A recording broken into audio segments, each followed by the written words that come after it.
asambleísta vicepresidente de la Comisión de Desarrollo Económico de la Asamblea Nacional. Homero, bienvenido a nuestro programa. Que tengan buenos días. Muy buenos días, Janet. Un saludo al pueblo ecuatoriano.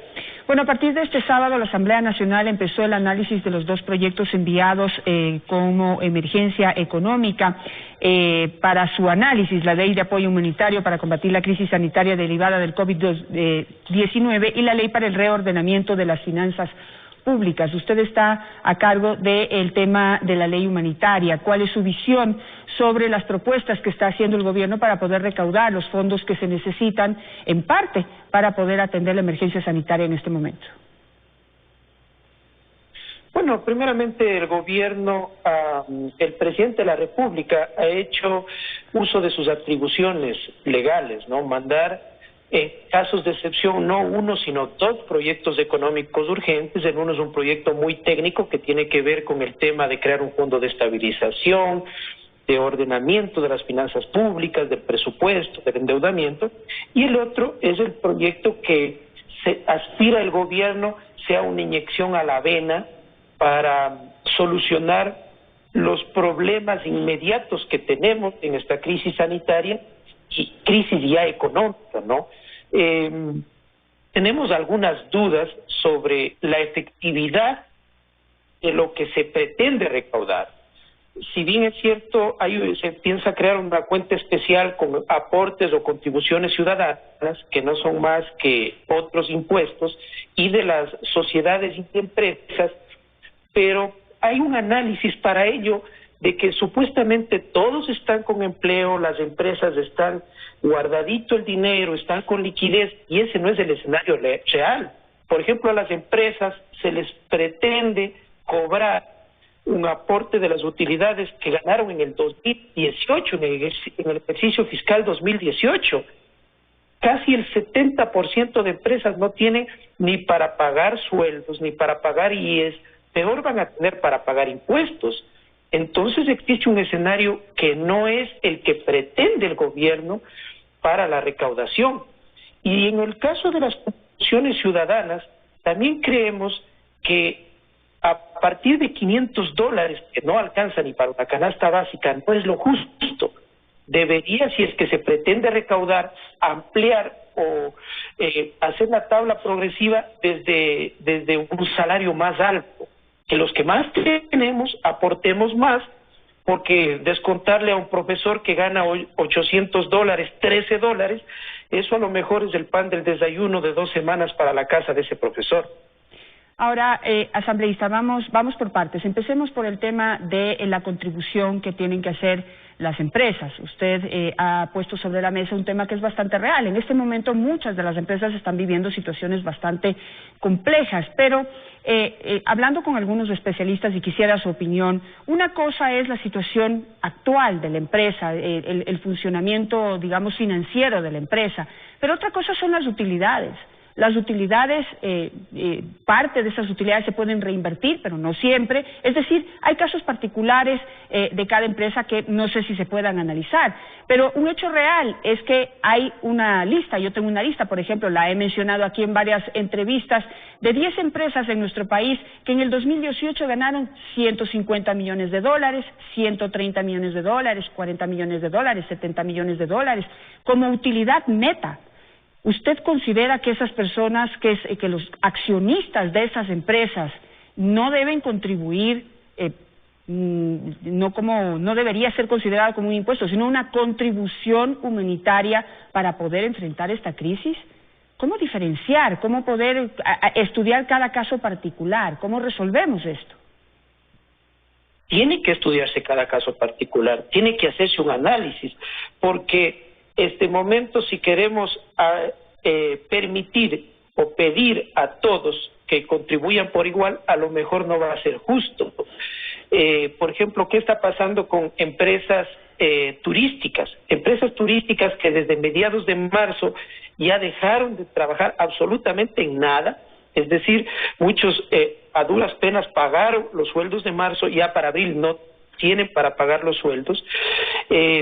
Mientras hay otras empresas, como usted lo menciona, que a lo mejor este rato están facturando mucho más de lo que facturaron el 2018, por ejemplo, empresas que manejan supermercados. Hay que hacer una diferenciación, pero hay algo claro, Janet.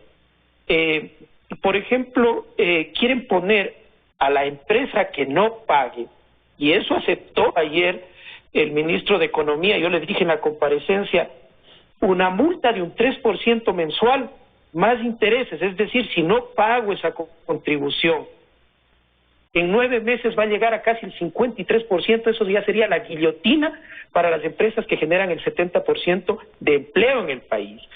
Es importante que si se va a recaudar dinero, sea exclusivamente para que se quede aquí en el país. Y allí hay otro tema que nos preocupa sobre estos proyectos, sobre este proyecto para combatir la emergencia generada por el COVID, que es discrecional en ciertas cosas. Por ejemplo, dice, el presidente de la República podrá invertir en planes para mitigar, para solucionar la crisis sanitaria, para ayudar a personas vulnerables. No, tiene que ser mandatorio, no puede ser discrecional, porque ¿qué pasa si ese dinero, supongamos, recaudan y deciden, no sé, hacer una inversión o una compra de cosas que no hay aquí, que hay en el extranjero, y ese dinero se va? Dice clarito el proyecto de ley que el uso es exclusivo para mitigar los problemas del impacto de la economía y de las personas vulnerables aquí. O sea, eso tiene que quedarse circulando aquí. Claro, pero asambleísta, pero precisamente, bueno, digamos, los detalles del proyecto ya está en sus manos y pues se los está conociendo, pero de lo que se dijo, pues precisamente para evitar que ese dinero se pueda gastar discrecionalmente en cosas que no sean de la emergencia, se ha propuesto que haya una especie de junta de notables que puedan vigilar precisamente la evacuación de ese dinero, la inversión de ese dinero o el gasto de ese dinero en la emergencia sanitaria. Entonces, digamos, esta comisión de notables guardaría o garantizaría que ese dinero no vaya a otras cosas que no sea para eso, ¿o no? No está claro ese tema, El presidente dijo que manejaría la cuenta, el ministro dice que es una veeduría y en la ley habla de la creación de esta comisión que hará una observación y que también podrá meter mano, es decir, disponer hacia dónde o hacia dónde no va. Creemos nosotros que tiene que ser clara la ley. Le comento algo, Janet. Si bien el proyecto de ley económica urgente llegó a la Asamblea hace pocos días atrás y abocamos conocimiento el día domingo en la Comisión de Desarrollo Económico, nosotros hemos venido trabajando ya 4 semanas anteriores en iniciativas de diferentes legisladores, iniciativas que hemos presentado y que ya las tenemos listas, es decir, ya hemos recibido comparecencias de cámaras, comparecencias de trabajadores, comparecencias de diferentes gremios y pensamos, y esa es nuestra obligación, el presidente cumplió sus atribuciones, mandó el proyecto de ley y ahora es nuestra obligación pulirle a ese proyecto. Es nuestra obligación ver esas fallas de fondo, esas fallas de forma que tiene el proyecto. Por ejemplo, hay una falla muy importante que dice que la cuenta será constituida por aportes, por donaciones, por los aportes ciudadanos, pero no dice por el aporte de las empresas. No dice en el proyecto de ley qué va a pasar con el aporte de las empresas, a qué cuenta va a ir. Eso es una falla que tiene el proyecto de ley.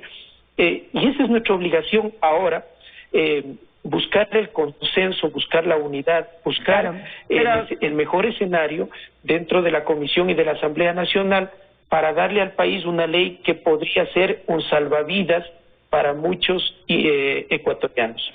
A ver, asambleísta, entonces, en ese sentido, digamos, esa es la idea, ¿no? Que en este momento el proyecto que ya está en sus manos pueda ser mejorado y pueda pulirse aquellas cosas en donde se generan dudas o en donde hay desacuerdos por parte de los involucrados, en este caso en las contribuciones.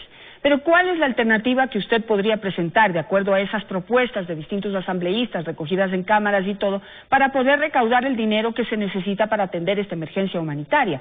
Si no es de parte de las empresas, que yo lo entiendo, es de parte de los accionistas de esas empresas y de los empleados de esas empresas, que habría que ver la situación de cada uno, pero digamos es un aporte particular, es un aporte humano, es un aporte de la persona que se canaliza a través de las empresas. Si no es así, ¿cuál sería la alternativa? Porque necesitamos, en este momento se necesita el aporte voluntario, el aporte solidario de quienes componen esas empresas, que es una manera de encontrar a las personas que puedan donar. Es como yo lo veo. ¿Cómo lo ve usted y qué alternativa presenta? Estamos de acuerdo en que tiene que haber un aporte, y un aporte de los que más tenemos, un aporte de los que pueden y un aporte diferenciado. Es decir, no puede ser medido para todos igual. Por ejemplo, hay legisladores que ahora están en una hoja de ruta de generar problemas y de decir, no, le están metiendo la mano al bolsillo de los ecuatorianos. Recordemos que en el terremoto del 2016 de abril, a todos nos subieron el IVA y se pidió un día de aporte de salario en solidaridad. Aquí estamos viviendo un escenario mucho más complejo que el del terremoto de abril y necesitamos tener solidaridad, necesitamos el aporte de quienes más tenemos y de quienes más podemos dar. Eso estamos de acuerdo. ¿Cómo hacerlo? ¿Cómo hacerlo? ¿Cómo lograrlo? ¿Cómo canalizarlo? Si no es a través de las empresas, porque se interpreta como un impuesto, ¿cómo canalizar ese aporte que tiene que haber de cada persona? Bueno, si es que hay esta tabla que ha presentado el gobierno, nosotros consideramos que esa tabla tiene que ser elevada. Es decir, no, un sueldo de $500, repito, no alcanza ni para la canasta básica que vale $713, pero un sueldo de $1,500 ya es un sueldo respetable dentro de nuestro medio.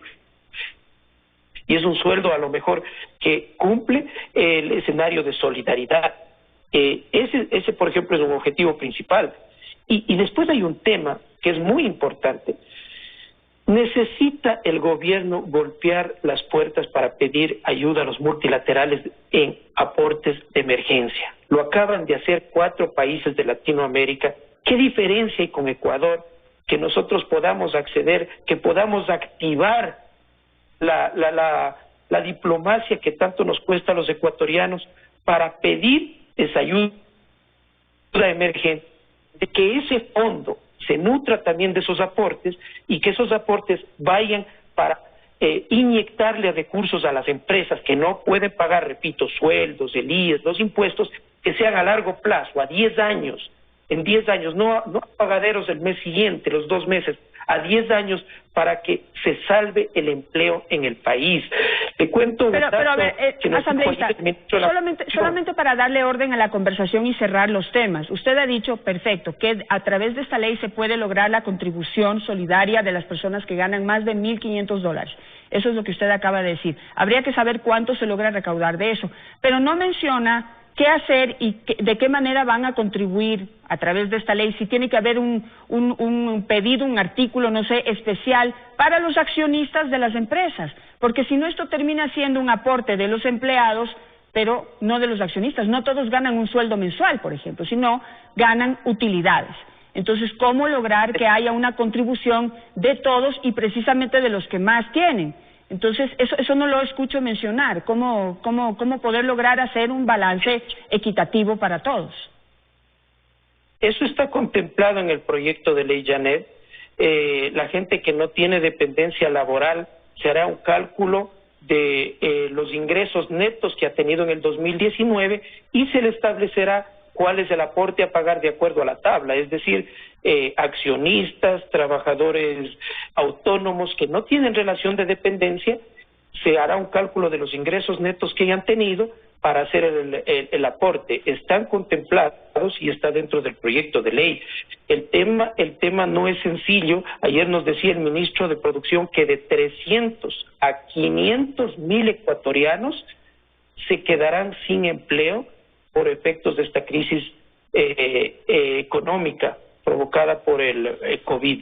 Y en ese sentido, nuestra obligación, repito, es como asambleístas buscar de manera objetiva, responsable y solidaria las mejores palabras, el mejor articulado para que esta ley sea efectiva, cumpla el objetivo final que es dinamizar la economía y atender a los sectores más vulnerables, por ejemplo, como nos decía el ministro de Inclusión Económica y Social, subiendo el bono de 400,000 personas que reciben actualmente a 2 millones personas que no van a tener que comer las próximas semanas y los próximos meses.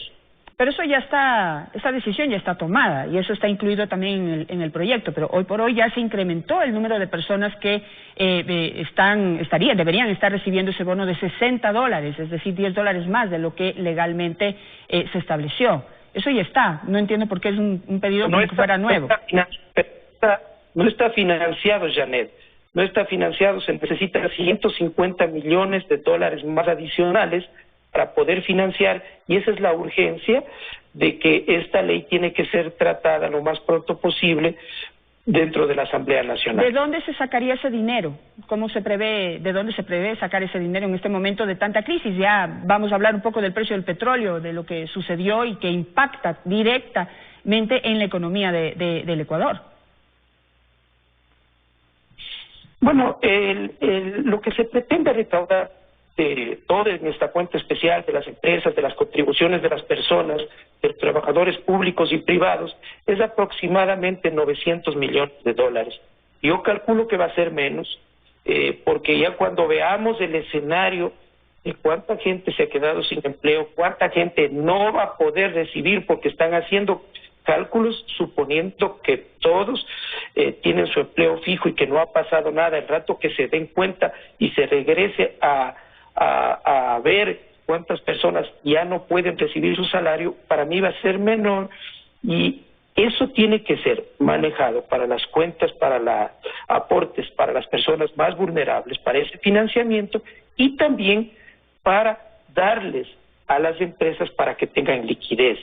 Aquí viene una contradicción, le saco a una empresa para darle a una empresa, pero usted mencionaba algo, hay empresas que sí pueden ser más solidarias que otras, que no están produciendo, que no están trabajando este momento, mientras otras están ganando y percibiendo ingresos muy altos en esta crisis. Pero ¿cómo lograr que no se lo interprete como un impuesto?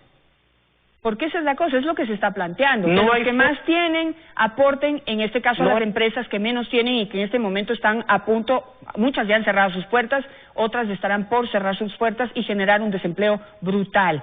Entonces, ¿cómo lograr que las empresas que más tienen, que más han ganado, aporten más sin que lo interpreten como una agresión en el sentido de me están metiendo la mano al bolsillo y me están cobrando un nuevo impuesto en medio de semejante crisis? ¿Existe alguna fórmula?